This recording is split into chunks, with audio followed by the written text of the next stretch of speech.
Making disciples, transforming lives. Kita buka sama-sama dulu di 1 Raja-Raja pasal yang ke-18. Kita belajar dari seorang yang bernama Elia, saudara ya. Ibadah hari ini menunya ada 3, yaitu iman yang melampaui keadaan. Iman kita harus melampaui keadaan. Kalau enggak gitu itu namanya bukan iman. Iman yang menembus keterbatasan, karena iman itu selalu ketemu dengan dengan keterbatasan, demi keterbatasan, dengan tantangan demi tantangan. Apa yang membuat kita bisa menembusnya adalah iman gitu ya. Kemudian yang ketiga, iman yang membuat perbedaan. Oke, kita mulai dengan iman yang melampaui keadaan. Keadaan seperti apa? 1 Raja-Raja 18 ayat 41 sampai ayat yang 46.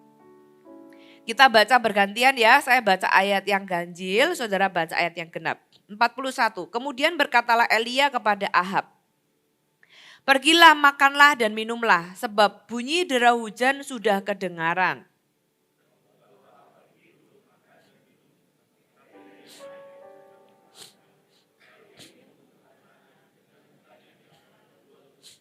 Setelah itu ia berkata kepada bujangnya, naiklah ke atas, lihatlah ke arah laut.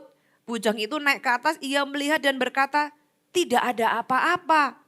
Kata Elia, pergilah sekali lagi. Demikianlah sampai 7 kali.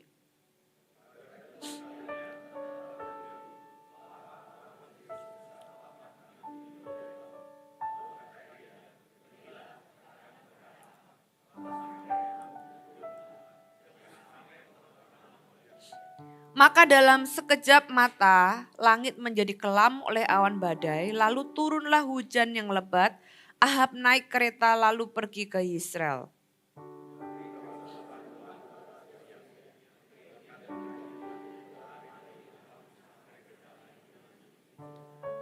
Oke, ini cerita di mana Elia itu habis menurunkan api, ya kan? Kalau kita tahu background cerita ini, kalau saya bisa flashback ke belakang, background ceritanya adalah satu kali nama Elia itu tiba-tiba muncul di Alkitab tanpa dijelaskan dia lahir di mana, gimana keluarganya, tiba-tiba muncul di Alkitab sebagai nabi yang memberitakan kepada Ahab bahwa hujan akan tidak turun selama 3,5 tahun. Kenapa demikian? Karena orang Israel itu berpaling dari Tuhan. Seringkali kalau Anda lihat di Alkitab ya, berkali-kali seringkali berkali-kali. Setiap kali orang Israel itu berpaling dari Tuhan, Tuhan itu akan lakukan sesuatu ya yang seringkali itu kayak negatif, tapi tujuannya untuk mendapatkan hatinya orang Israel kembali. Tahukah Anda bahwa dalam kehidupan kita juga sama loh. Kalau kita itu menjauh dari Tuhan, ya, iblis itu sebenarnya sudah menunggu kita gitu ya. Dan seringkali Tuhan tuh izinkan sesuatu terjadi. Kalau orang Israel kekeringan, dalam kehidupan kita bisa apapun gitu ya. Untuk membuat kita sadar bahwa hey, kita itu sudah jauh dari Tuhan dan kita butuh kembali kepada Tuhan. Minggu lalu saya bicara tentang Yunus. Yunus itu ketika dia lari dari Tuhan, kalau saudara baca kitab Yunus, ada satu kalimat yang menulis Tuhan mengirimkan angin ribut. Tuhan yang kita kenal sebagai Tuhan yang meredakan angin ribut, di kitab Yunus ditulis Tuhan mengirimkan angin ribut. Apakah Tuhan jahat? Enggak. Sama dengan ketika Tuhan mengirimkan kekeringan di orang Israel, tujuannya adalah supaya orang Israel ini tahu bahwa dia itu jauh dari Tuhan. Tuhan menanti pertobatan mereka, membuat mereka sadar bahwa mereka itu nggak bisa hidup tanpa Tuhan. Nah, itu adalah cerita Elia, gitu ya. Elia kemudian menyampaikan dan benar terjadi selama 3,5 tahun hujan tidak turun. Dan mereka mengalami kekeringan yang luar biasa, kelaparan yang luar biasa gitu ya. Sementara Tuhan memelihara Elia di tepi sungai Kerit. Setelah itu dari sungai Kerit kemudian dia dipindahkan ke tempat yang lain, dipelihara oleh seorang janda miskin. Sampai akhirnya Tuhan berbicara kepada Elia, sebenarnya di pasal yang sama kalau sudah baca di ayat yang pertama, Tuhan itu bicara kepada Elia, Elia ini waktunya kamu ketemu sama Ahab lagi. Ya, 3,5 tahun yang lalu dia ketemu sama Ahab bilang kekeringan 3,5 tahun. Nah, sudah 3,5 tahun Elia dikasih firman, kamu ketemu sama Ahab lagi. Ini waktunya untuk membereskan gitu ya, untuk apa ya? Kalau di film itu klimaksnya gitu kan. Kemudian dia ketemulah sama si Ahab. Sebelum itu dia ketemu sama seseorang namanya Obaja. Obaja ini adalah orang kepercayaannya Ahab, tapi Obaja ini takut akan Tuhan. Obaja bilang, Tuanku, kalau kamu suruh aku ngomong sama Ahab, kalau ketemu sama tuanku Elia, nanti kalau tuanku Elia tiba-tiba diambil Tuhan, aku dikira bohong gitu kan. Ahab ini sudah suruh kita semua, tidak ada tempat yang tidak didatangi oleh suruhan Ahab untuk cari kamu loh tuanku Elia gitu ya. Si Obaja bilang demikian. Ketika saya baca ayat itu, saya tuh belajar Tuhan itu luar biasa ya. Tuhan itu sembunyikan Elia di sungai Kerit. Padahal Ahab ini mencari Elia di seluruh negeri. Saya percaya dia cari di semua tempat gitu ya. Giliran mau dicari ke area sungai Kerit, Tuhan sudah pindahin dia ke janda yang lain gitu ya. Wah, Tuhan itu begitu luar biasa melindungi hambanya. Kemudian akhirnya Elia ketemu sama Ahab. Kemudian menantanglah, singkat cerita menantang 850 nabi palsu. Dan kita tahu ceritanya gitu ya, sepanjang hari mereka berusaha memanggil Allah mereka tapi tidak datang. Kemudian Elia sore-sore berkata kepada orang Israel, mendekatlah kepadaku. Kemudian dia taruh kembali mezbah, dia bangun dengan 12 batu. Supaya orang Israel tuh ingat ini loh, bangun mezbah kembali, dia taruh kayu, kemudian korban bakaran dia siram pakai air. Jangan lupa di waktu itu tidak ada air di mana-mana sebenarnya, kekeringan. Dan kalau mau manggil api harusnya bukan air, bensin harusnya, benar enggak saudara ya. Tapi yang dikasih itu air, tambah mustahil. Tapi kemudian kita tahu ceritanya Elia mendatangkan api dari langit. Nah, kemudian masuklah ke cerita atau ayat yang kita tadi baca. Setelah kemudian Elia membawa api turun dari langit, kemudian menghabisi 850 nabi palsu itu, dia berkata kepada Ahab, Ahab, sana makan minumlah dulu gitu, karena sebab bunyi dera hujan sudah kedengaran. Itu ayat 41, tapi begitu ayat 42, ironis dengan ayat 41. Hujan itu belum, jangankan kedengaran. Elia itu pergi ke puncak Gunung Karmel berdoa. Dan dia suruh bujangnya pergi naik ke atas gunung, lihat ada apa. Bujangnya bilang gak ada apa-apa. Loh, terus ayat 41 itu Elia bisa dengar hujan itu dari mana coba? Sedangkan awan aja belum ada gitu ya. Kita bisa cium hujan, bisa enggak saudara? Begitu sudah mendung gitu kan, suasana sudah gelap, kita bisa bilang oh mau hujan, itu cocok saudara ya. Tapi ini belum ada apa-apa, awan itu enggak ada. Bahkan kalau saudara baca, Elia itu 7 kali nyuruh orang itu pergi ke atas bukit. Dan tidak ada apa-apa, sampai yang ketujuh baru bujangnya bilang aku melihat sekepal awan. Sekepal awan itu apa signifikannya? Dengan hujan lebat yang dikatakan Elia di ayat 41, sebab derau hujan sudah kedengaran. Saudara, ini yang kita mau belajar. Iman itu punya tahapan ketika kita itu atau punya tantangan dalam kita menghadapinya. Tantangan yang pertama dalam iman adalah ketika belum kelihatan, katakan belum kelihatan. Seringkali iman itu kita mendengar dulu sesuatu atau kita dapat dari Tuhan nih saat teduh atau kita dengar firman, kita dapat rema, kita dapat janji Tuhan. Tapi itu belum kelihatan, itu baru janji. Ya kan saudara, di dalam kehidupan kita apakah Anda pernah menerima janji Tuhan dan Anda itu belum melihatnya? Disitulah tanda kutip pertempuran iman yang pertama ketika kita itu belum melihat apa-apa. Ya, dan disitulah iman itu diperlukan. Kalau sudah terjadi ya kita nggak perlu iman saudara. Tapi karena belum melihat dan belum terjadi, disitulah iman itu berfungsi. Ya, yang pertama itu ketika kita tidak melihat, dan ketika kita tidak melihat kadang-kadang itu membuat kita beneran gak sih? Beneran gak sih ini akan terjadi? Padahal saudara itu tahu, saudara sudah merasakannya di dalam hati. Tuhan itu mau lakukan sesuatu, Tuhan itu mau mengerjakan sesuatu. Tapi Anda lihat di kenyataan itu gak ada apa-apa. Mungkin Tuhan berkata kamu akan sembuh. Tapi Anda masih ngecek ke dokter dan hasil labnya gak berubah. Atau Tuhan berkata kamu akan mengalami terobosan. Tapi Anda melihat di data keuangan Anda atau data perusahaan Anda belum ada perubahan yang berarti, bahkan tidak ada apa-apa, masih merah angkanya. Atau di dalam hal yang lain, Anda berdoa buat anak Anda tahu di dalam hati Anda Tuhan bilang, aku sedang melakukan sesuatu, anakmu akan berubah. Tapi Anda masih lihat anak Anda masih pemberontak, anak Anda masih melakukan hal yang Anda gak cocok dengan apa yang Anda dapat di dalam hati kita. Saudara, di dalam dunia firman, di dalam dunia iman seringkali kita itu mendengar dulu, mendapat dulu gitu ya, tapi kita itu belum melihat. Anda gak langsung melihat dan itu adalah tantangan yang pertama, sama seperti Elia. Elia itu harus doa gitu ya, 7 kali Elia itu di kitab Yakobus dikatakan Elia adalah manusia biasa, katakan manusia biasa. Dan di Yakobus ditulis sama seperti kita. Jadi kita bisa belajar dari imannya Elia. Elia itu nothing special. Karena firman Tuhan katakan Elia itu sama seperti kita. Manusia biasa.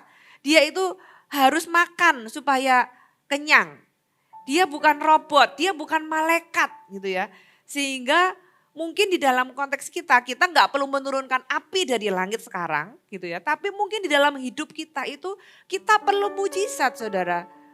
Apakah itu untuk diri kita sendiri atau mungkin itu untuk di dalam pelayanan kita dan sebagainya.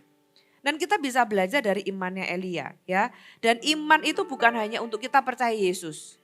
Bukan hanya untuk kita menerima keselamatan. Yes, untuk kita percaya Yesus kita butuh iman. Kenapa? Karena Yesus gak kelihatan. Ya kan? Karena Tuhan itu bagi banyak orang hanya sekedar konsep.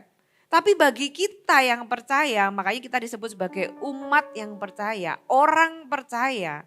Karena kita itu percaya tanpa melihat. Dan itulah iman. Kita percaya Yesus adalah Tuhan, kita percaya bahwa Yesus sudah mati dan bangkit untuk menebus dosa kita. Tanpa kita pernah lihat Yesus mati kan? Tanpa pernah kita lihat Yesus ada di depan mata kita kan. Tapi kita bisa percaya. Nah kalau kita itu bisa percaya untuk sesuatu yang kita nggak lihat tentang Tuhan saudara. Dan kita percaya bahwa kalau kita terima Yesus sebagai Tuhan dan Juru Selamat pribadi. Kita waktu kita meninggal kita akan masuk surga yang kita juga belum pernah tahu surga kayak apa. Dan nggak pernah lihat surga itu seperti apa, saudara, iman yang sama itu Anda butuhkan selama Anda masih ada di muka bumi ini. Untuk semua hal lainnya yang Anda butuhkan selama Anda hidup. Saya tanya sama Anda pagi hari ini, Anda percaya enggak di dalam Yesus kalau Anda sudah terima Yesus yang sudah menebus dosa Anda, kalau Anda meninggal kapanpun Tuhan panggil Anda itu masuk ke surga. Saya tanya siapa yang percaya? Nah kalau Anda bisa percaya bahwa surga itu ada, kalau saudara bisa percaya bahwa Tuhan Yesus itu mati dan bangkit bagi Anda, pernahkah Anda berpikir jangan-jangan itu hanya dongeng? Kalau Anda bisa mempercayainya, bahkan Anda percaya kalau Anda meninggal Anda masuk surga, padahal Anda belum pernah meninggal, belum pernah lihat surga. Saya tanya sama Anda, kenapa Anda gak percaya kalau Anda punya masalah, Tuhan itu bisa kasih jalan keluar. Sedangkan untuk surga yang gak kelihatan Anda bisa percaya. Jadi iman yang sama itu yang membuat kita itu percaya kepada Yesus. Iman itu Anda perlu untuk Anda bertumbuh selama Anda ada di dunia ini. Kalau kita sudah di surga kita gak perlu iman lagi saudara. Iman itu dibutuhkan selama kita masih hidup. Kita sudah ketemu face to face nanti di surga, nggak perlu lagi mempercayai sesuatu yang sudah kelihatan. Kita harus mempercayai sesuatu yang belum kelihatan. Nah, tahap yang pertama ini memang kadang-kadang tahap yang paling sulit. Tahap di mana kita itu belum melihat. Tahap di mana kita harus mempercayai sesuatu yang tidak kita lihat. Saudara, nah iman kita itu harus bisa bertahan di dalam tahap invisibility atau tahap di mana kita belum melihat. Belum terjadi apa-apa. Ya, Elia mendengar sesuatu tapi Elia nggak lihat apa-apa.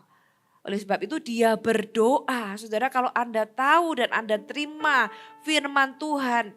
Kalau Anda tahu Tuhan itu memberikan rema di dalam saat teduh Anda, ketika Anda baca firman, ketika Anda berdoa, mungkin ketika Anda berjalan dan Anda mendapat sesuatu gitu ya. Saudara, doakan itu. Doakan itu sama seperti Elia. Elia itu berdoa, firman katakan dia itu berdoa sampai kepalanya itu di tengah-tengah lututnya gitu ya. Dia berdoa. Dia mendoakan apa? Dia mendoakan janji Tuhan. Dia mendoakan apa yang dia belum lihat, yang dia tahu Tuhan akan lakukan. Dia berdoa untuk sesuatu yang dia minta Tuhan lakukan. Saudara, Elia itu adalah seorang yang kalau di komik itu pengendali hujan gitu ya. Kalau ada kan pengendali air gitu kan, pengendali angin gitu ya. Ini dia itu bisa membuat hujan gak turun, bisa membuat hujan itu turun. Dengan apa? Dengan imannya. Yakobus berkata Elia itu manusia biasa tapi ketika dia berdoa gitu ya. Imannya itu membuat hujan itu berhenti dan membuat hujan itu turun. Nah, saudara, Tuhan itu juga mau kita belajar dari imannya Elia. Tuhan itu tidak pernah berhenti mengasihi kita, tapi Tuhan itu mau menemukan iman di dalam hati kita. Ada satu ayat di dalam kitab Injil yang berkata, akankah aku menemukan iman di bawah kolong langit ini, di bumi ini. Tuhan itu cari iman. Kita buka sama-sama di Ibrani pasal yang ke-11.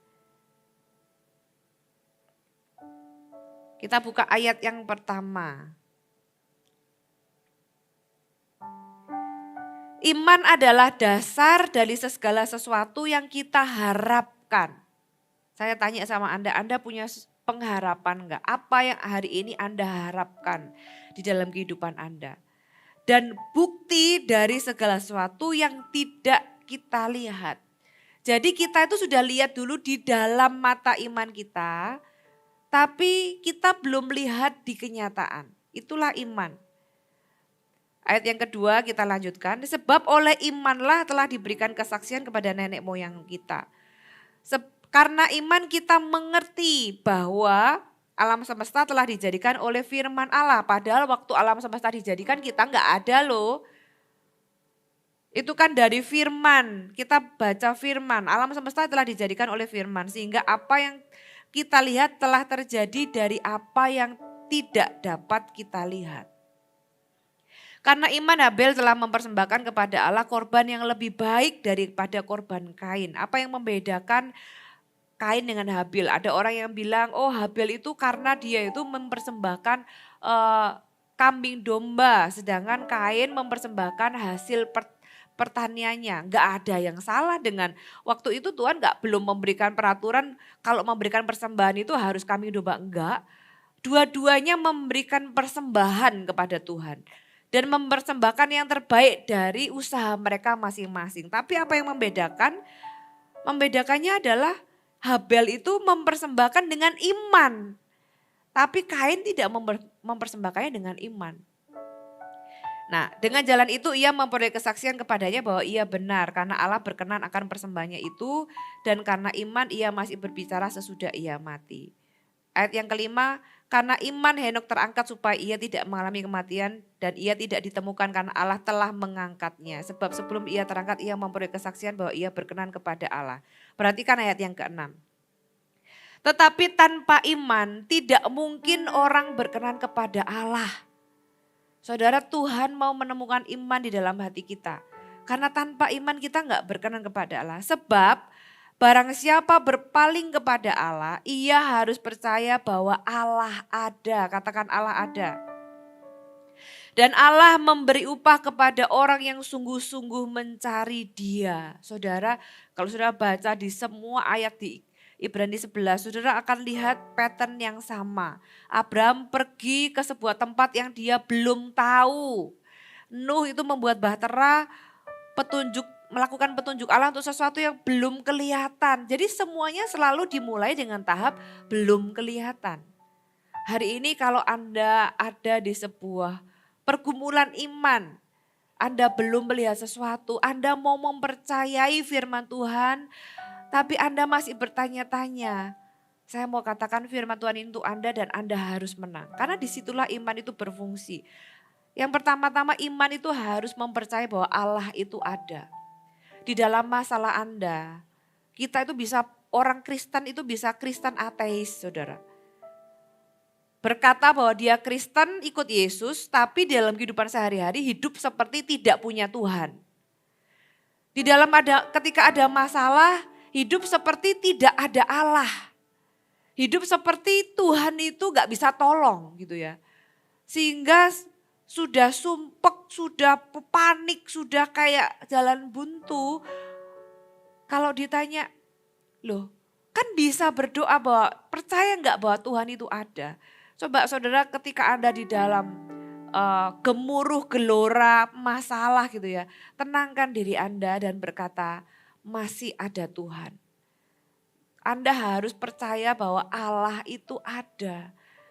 Nah kalau dimulai dari situ iman itu akan berfungsi. Kita kembali ke ceritanya Elia. Ya, Elia itu banyak di dalam kondisi-kondisi mustahil, termasuk yang tadi. Dia berdoa, ya kan, sampai 7 kali. Itu sama seperti banyak cerita di Alkitab lainnya. Naaman ketika dia itu disuruh Elisa, pergi benamkan dirimu ke sungai Yordan sebanyak 7 kali. Masih lumayan, dikasih tahu sudah dari awal 7 kali gitu ya. Nah kalau ceritanya Elia kita nggak tahu berapa kali, kebetulan kok angkanya sama yang ke-7. Tapi kalau ke-7 itu bujangnya datang dan masih berkata belum ada apa-apa, itu mungkin 50 kali disuruh lari balik lagi, olahraga itu saudara ya, jadi bujangnya Elia itu ya. Naik ke gunung turun, naik gunung turun, naik gunung turun. Nah Naaman juga ketika dia membenamkan dirinya ke sungai Yordan pertama kali, mana masih kusta, mana gitu ya, kita berharap yang pertama berkurang sedikit, yang kedua tambah sedikit gitu ya. Yang ketiga semakin lebih sedikit kustanya, kan harapannya gitu ya saudara ya. Tapi kalau Anda coba tempatkan diri Anda sebagai Naaman, begitu membenamkan sekali keluar masih kusta. 2 kali keluar masih kusta, Anda tahan gak sampai 7 kali? Jangan-jangan di yang kelima Anda sudah ini itu bohong gitu ya. Elisa itu gak bisa dipercaya. Berapa banyak kita di titik belum melihat itu iman kita bisa mati di tengah jalan. Belajarlah dari Elia. Elia itu berdoa sampai sesuatu itu terjadi. Ketika kita belum melihat, jangan berhenti berdoa. Kalau Anda tahu itu kehendak Tuhan bagi hidup Anda, lebih baik kata firman Tuhan di Ibrani, ada orang-orang itu yang meninggal tanpa mendapatkan janji. Loh, kan ironi ya, kita itu percaya tapi sampai meninggal kita nggak mendapatkan janji. Saudara, lebih baik kita meninggal dalam keadaan percaya walaupun kita tidak menerima waktu kita masih hidup, daripada kita itu meninggal dalam keadaan tidak percaya. Saudara, ketika papa saya itu sakit, papa saya meninggal kira-kira 2006 itu berarti berapa ya? Belasan tahun yang lalu gitu ya, 18 tahun yang lalu. Papa saya itu sakit sekian lama, saya berdoa, waktu itu saya sudah jadi full time. Itu kayak iman saya itu ngalami sebuah pergumulan yang luar biasa. Saya berdoa itu bukan cuma berlutut saudara, saya tuh berdoa buat kesembuhan papa saya itu sampai nempel di tanah itu sampai bener-bener yang sudah tengkurap gitulah, berdoa minta kesembuhan. Dan papa saya juga orang yang sudah percaya Tuhan gitu ya. Berdoa minta kesembuhan itu nggak kurang-kurang. Sampai terakhir ya kita berdoa dengan semua cara yang kita tahu lah. At the end papa saya tetap dipanggil Tuhan. Tapi sampai di titik terakhir saya tahu papa saya itu tetap percaya Tuhan bahwa Tuhan itu bisa menyembuhkan. Lebih baik kita meninggal atau berhenti maksudnya meninggal dalam kondisi tidak menerima, tapi kita itu percaya. Karena yang diperhitungkan Tuhan itu bukan hasilnya, tapi iman kita, saudara. Tapi saya percaya di dalam banyak hal Tuhan itu menunjukkan iman itu menghasilkan sesuatu. Iman itu membuat apa yang tidak ada menjadi ada. Firman Tuhan katakan dari apa yang kelihatan itu dari yang tidak kelihatan, yaitu iman kita. Ya, kemudian saudara, apalagi selain Naaman, Israel ketika dia mengelilingi kota Yeriko.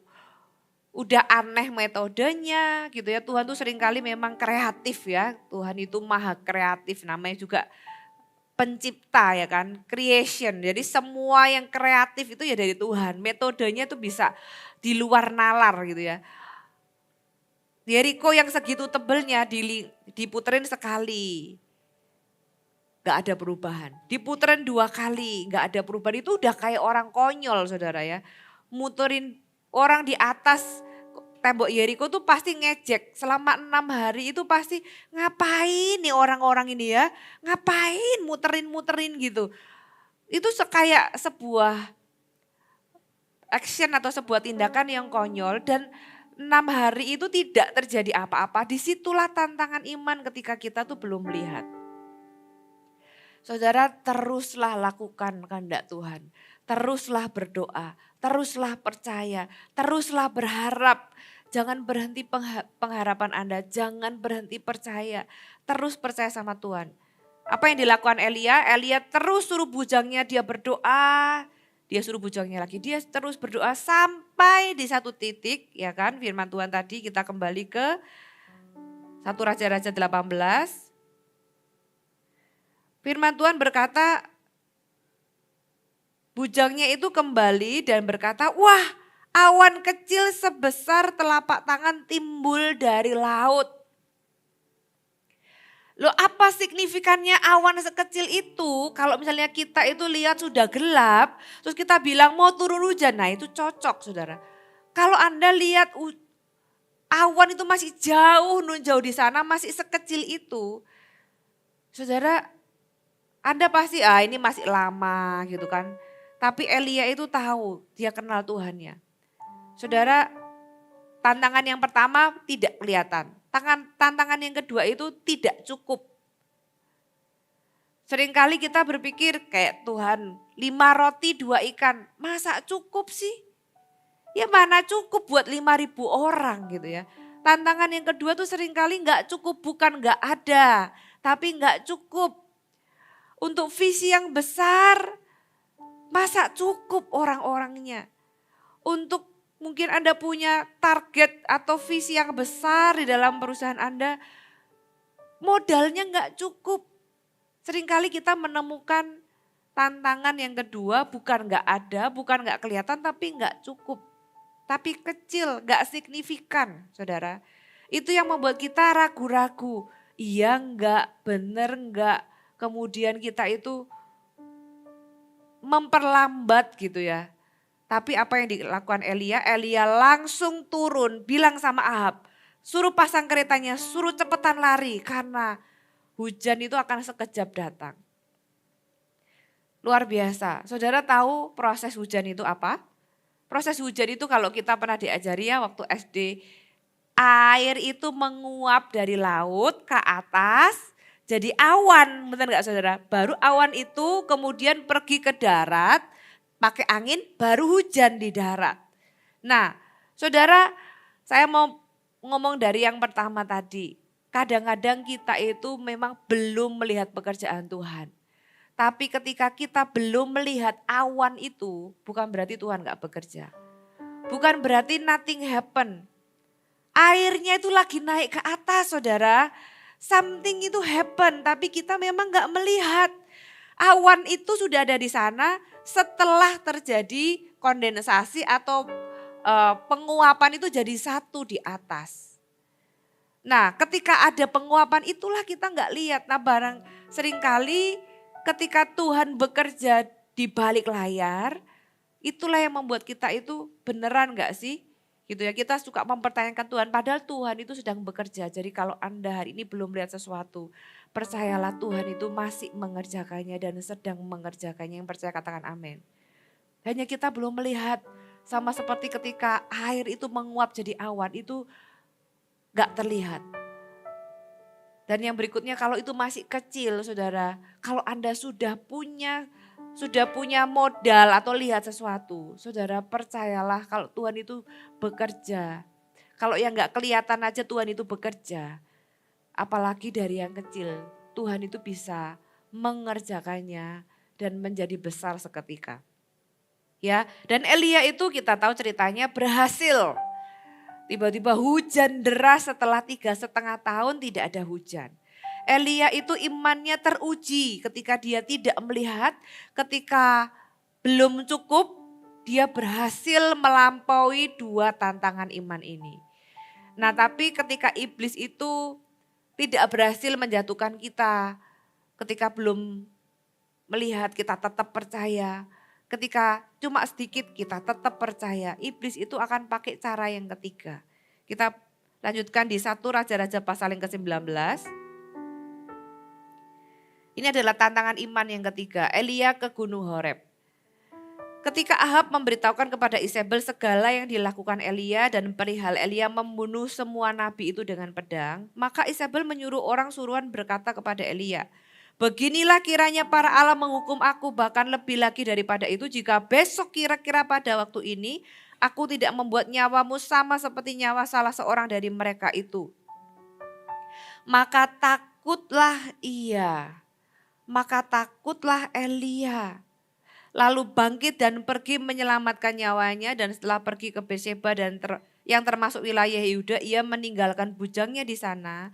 Tetapi ia sendiri masuk ke padang gurun sehari perjalanan jauhnya, lalu duduk di bawah sebuah pohon arar. Kemudian dia ingin mati, katanya, cukuplah itu sekarang ya Tuhan.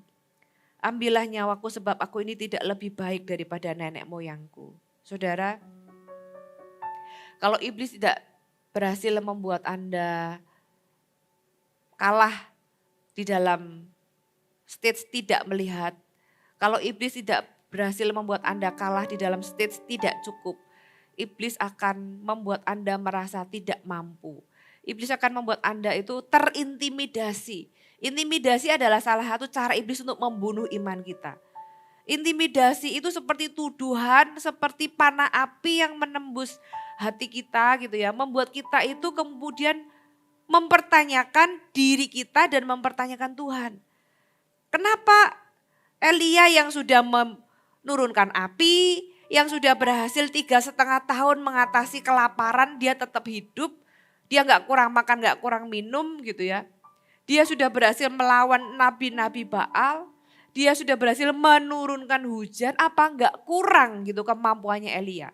Saya pernah berpikir kenapa enggak Elia itu datang ke istana gitu ya dan bakar istananya Isabel aja gitu kan.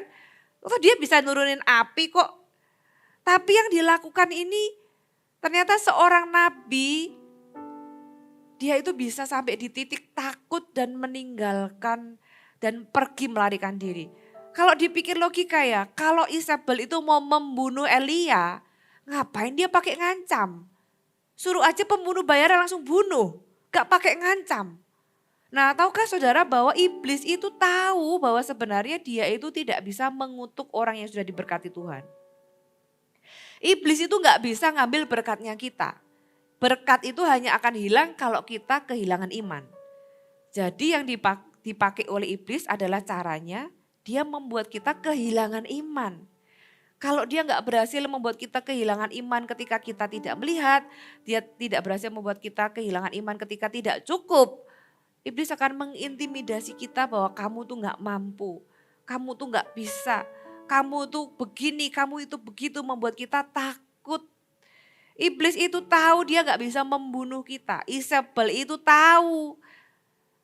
Makanya dia lakukan bukan langsung membunuh siapa Elia, tapi yang dia lakukan ngancam cumaan. Firman Tuhan di kitab lain berkata iblis itu berjalan seperti singa yang mengaum-ngaum mencari mangsa.